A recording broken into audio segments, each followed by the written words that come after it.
Hi guys, in this video I'm going to show you how to fix community standard on Facebook Messenger. So let's go into the Facebook Messenger application here.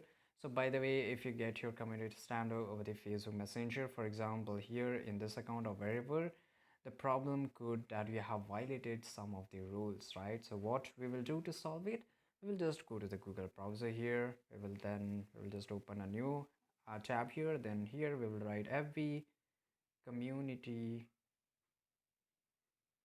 right? And we'll just standard, and we will just hit the enter. Once we hit the enter, where you will get this transparency center, which is basically by Meta means Facebook, right? We'll just click here, and here you can just read all this information.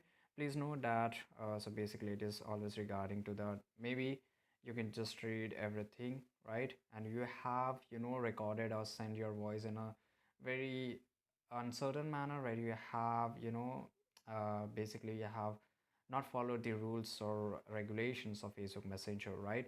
You have spoken something so bad about others, or maybe you leaked privacy or something. That's why you have got this community standard.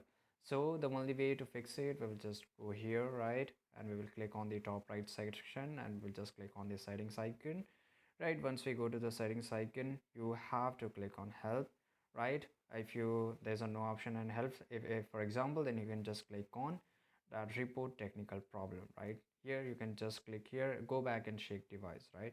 So basically what we have to do, we have to just go back and here, and we have to shake our device. Once we shake our device, we'll get this option, click on report problem.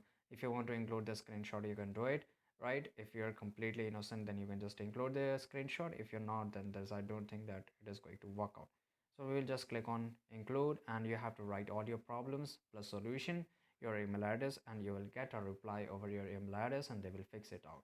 I hope you found this video really useful.